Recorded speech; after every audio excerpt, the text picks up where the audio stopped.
وقتا قیامت را به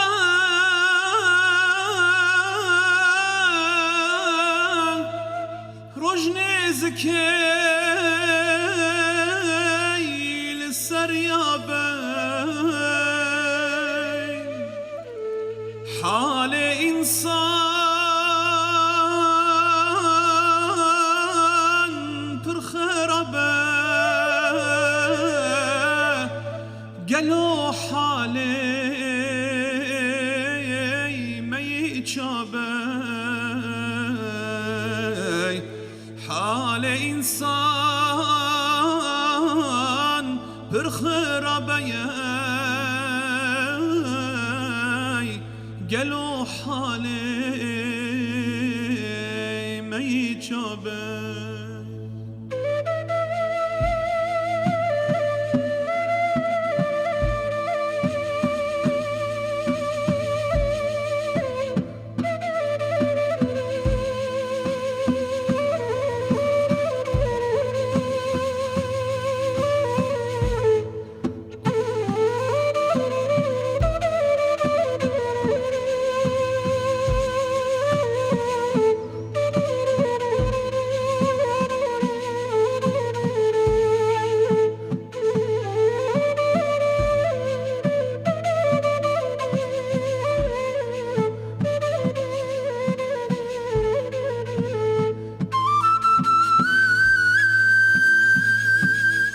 کانه گلو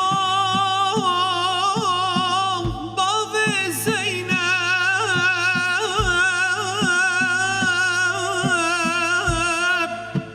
کانه شاه علی رتب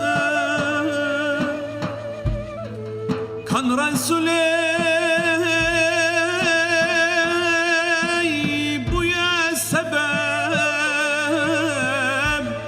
خلاص کرنا يا عجم ورب كان رسولي بويا سبب خلاص كرنا عرب وعجم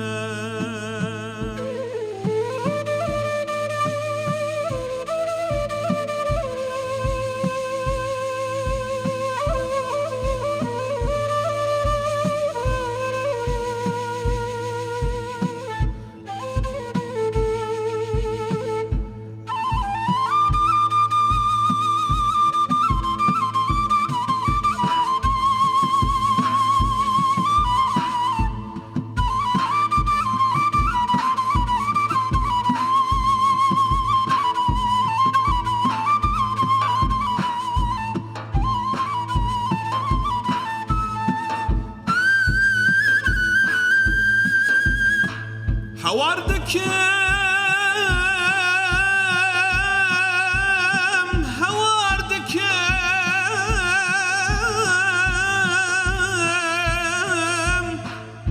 قالوا يا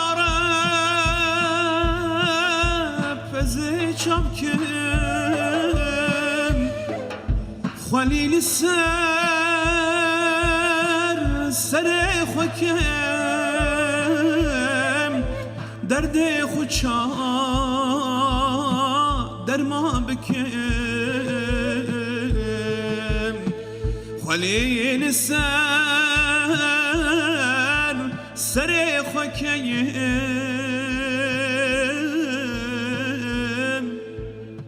درد خود شا در ما بکم